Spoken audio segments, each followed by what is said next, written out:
sahabat privat, ketemu lagi dengan kakak di Ayo Privat. Nah, pada video kali ini kakak akan membahas materi mengenai hukum Hooke. Materi ini akan kalian pelajari ketika kalian kelas 11 dan memasuki bab kedua mengenai elastisitas dan hukum Hooke ya. Oke, kita lanjut aja ya. Hukum Hooke. Hukum Hooke itu nanti akan menjelaskan jika gaya tarik atau F tidak melampaui batas elastisitas pegas, maka pertambahan panjang pegas akan berbanding lurus dengan gaya tariknya. Nah, untuk memahaminya kalian bisa melihat gambar yang ada di layar ini. Di sini ada pegas, nanti pegasnya ini ditarik dengan gaya FA ya. FA ini maksud adalah gaya ke bawah ya. Gaya ke bawah disebabkan oleh adanya gaya berat.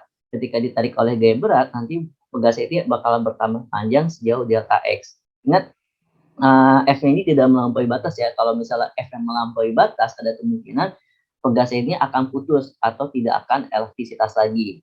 Untuk mengetahui besar gaya yang dibutuhkan untuk menarik pegas jauh delta X, kita bisa menggunakan persamaan ini, di mana F sama dengan K dikali delta X ya.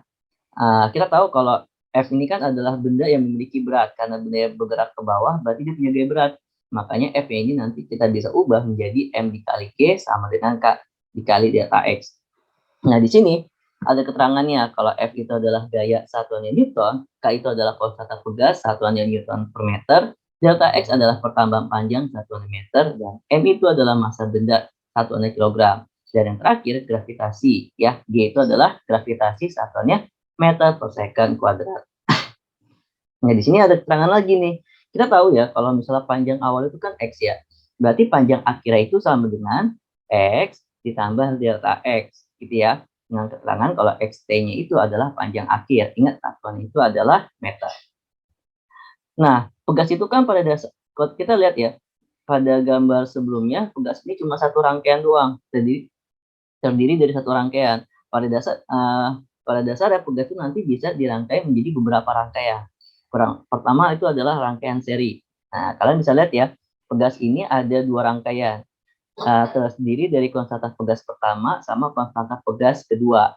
Ya, ketika pegas ini digabungkan, nanti bisa kita sederhanakan menjadi satu rangkaian. Nah, rangkaian itu nanti menjadi KS. KS itu adalah konstanta pegas pengganti yang disusun secara seri.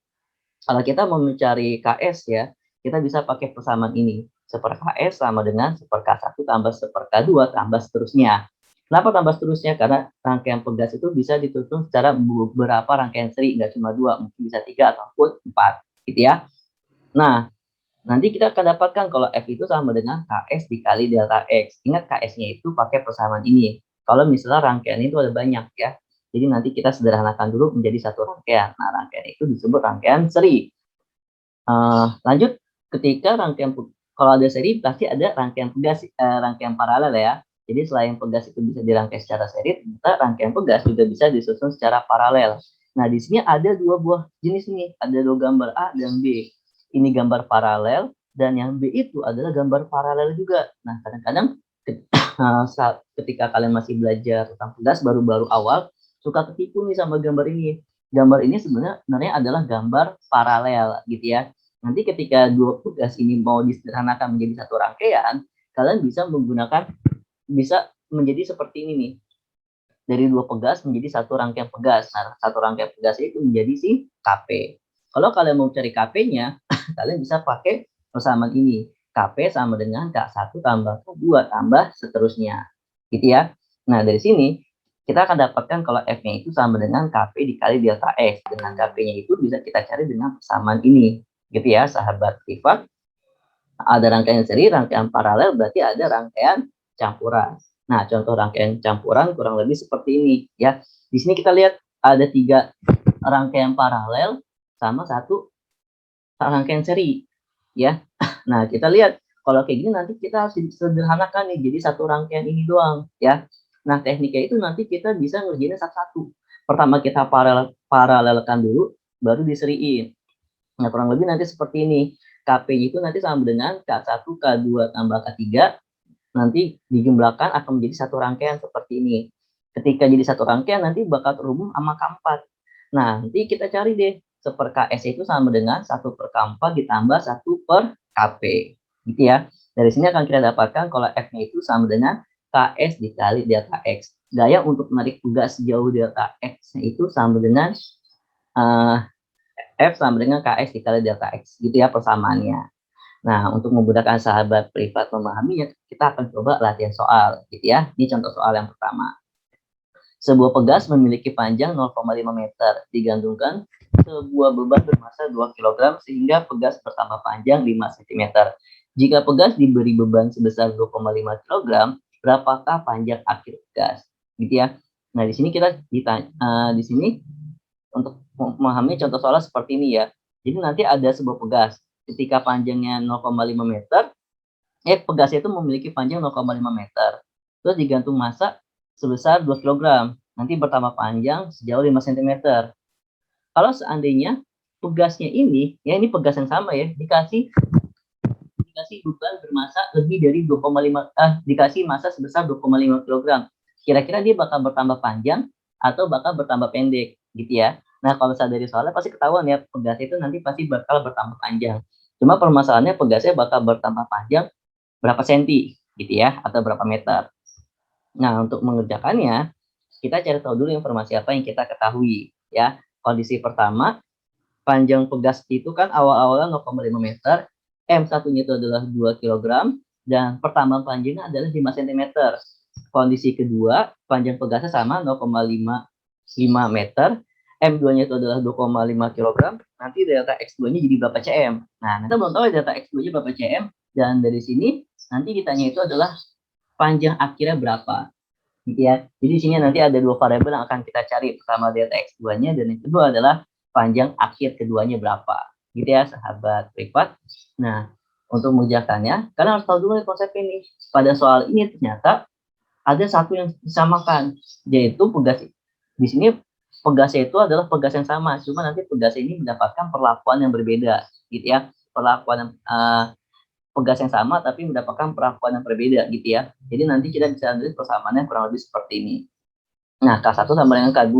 Nanti kita bisa jabarin. Kalau K1 itu sama dengan F1 per delta X1 sama dengan F2 per delta X2. Gitu ya, sahabat privat. Nah, dari sini kita bisa lihat nih. Kalau persamaannya kan M1 kali G ya per delta X1 sama dengan M2 kali G per delta X2. Nanti dari sini kita akan dapatkan nilai dari X2-nya. Ya, nanti kita G kita coret dulu. Terus kita masukin angka yang telah kita ketahui. Yang pertama M1-nya adalah 2, delta X1-nya 5, M2-nya itu adalah 2,5, dan delta X2-nya itu kita belum tahu. Nanti dari sini kita tinggal kali silang aja, sehingga akan kita dapatkan kalau delta X2 sama dengan 2,5 dikali 5 dikali 2. Maka delta X2-nya sama dengan 6,25 cm. Gitu ya. Ini baru delta X2-nya. Nanti kita akan cari nih, panjang akhirnya sama dengan X tambah delta X2. Masukin deh. Nah, di sini kita ubah dalam bentuk meter aja biar gampang ngejumlahinnya. XT2-nya itu sama dengan 50 tambah 6,25. Maka akan didapatkan XT pertambahan panjang akhirnya itu adalah 56,25 cm. Gitu ya, sahabat privat. Oke, kita lanjut aja ya. Jika sahabat privat butuh guru privat, nanti kalian bisa menghubungi kami di www.privat.com, di mana nanti pengajarnya bisa secara offline ataupun secara online, bisa datang ke rumah ataupun nanti bisa belajar lewat Zoom ataupun Google Meeting ya. Pembelajaran bisa dilakukan secara personal ataupun kita bisa buat grup belajar. Gitu ya, sahabat privat. Pokoknya di sini nanti kita bakal belajar bareng-bareng dan pinternya pastinya bareng-bareng. Oke, kita lanjut ke contoh soal yang lebih menantang. Kalian bisa lihat gambar ini ya. Di sini ada rangkaian ya disusun seperti pada gambar. Yang pertama ini gambar pertama, lalu ini gambar kedua ya. Kita bisa lihat nih kalau ini tuh sebenarnya rangkaian paralel. Ya, ini ada dua rangkaian paralel, ini dua rangkaian seri, gitu ya. Nah, nanti ditanya gini, jika semua pegas identik dengan K sama dengan 200 Newton per meter, tentukan konstanta pegas pengganti pada rangkaian tersebut. Nah, intinya adalah kita suruh cari satu rangkaian ya. Dari keempat rangkaian pegas ini kita harus ubah jadi satu rangkaian pegas. Biar lebih hemat gitu maksudnya ya. Nah, kita cari nih. Kita coba cari yang pertama dulu, yang A gitu ya, gambar pertama. Kalau misalnya kita lihat di sini kan pegasnya ini ada, ini rangkaian paralel ya. Jadi kita bisa tentukan kalau pegas ini bisa kita sederhanakan jadi persamaan ini KP1 sama dengan K tambah K sama dengan 400 Newton per meter gitu ya, K-nya dari sini. Lalu ini juga sama nih, KP2-nya ya kita bisa samakan K tambah K sama dengan 400 Newton per meter. Sehingga kita akan dapatkan konstanta penggantinya adalah KP total sama dengan KP1 tambah dengan KP2 ya. Jadinya 800 Newton per meter. Ingat ya, kalau misalnya jadi satu rangkaian tetap aja rangkaian paralel. Nanti kalian bisa lihat di gambar sebelumnya. Lanjut kita lihat ke gambar kedua ya. Seperti KS2. Ini kalau ini gambar keduanya kan ini rangkaian seri ya. Ini juga sama rangkaian seri. Jadi nanti kita bisa cari rangkaian seri pertamanya dulu. 1/K tambah 1/K. Ya, jadi 1/200 tambah 1/200 sama dengan 2/200. Gitu ya. Nah, dari sini akan kita dapatkan kalau KS1-nya sama dengan 200/2 sama dengan 100 Newton per meter. Nah, KS2-nya juga sama ya, karena ini rangkaian seri dan nilai konstantanya sama, kita dapatkan juga kalau KS2-nya itu adalah 100 Newton per meter. Nah, dari sini kita akan dapatkan konstanta penggantinya adalah KP sama dengan KS1 tambah dengan KS2, yaitu 100 tambah 100 sama dengan 200 Newton per meter. Ingat ya, ketika ini jadi satu rangkaian, maka akan menjadi rangkaian paralel. Ya, kalian juga bisa lihat di gambar sebelumnya. Nah, kakak rasa untuk pembelajaran hari ini cukup ya. Jika kalian suka sama videonya, kalian bisa subscribe channel YouTube kami di Ayo Privat, dan kalian bisa follow Instagram kami di Ayo Kita Privat. Di sini kita bakal belajar bareng-bareng dan pintarnya bareng-bareng. Kenapa? Karena pintar itu enaknya bareng-bareng. Terima kasih.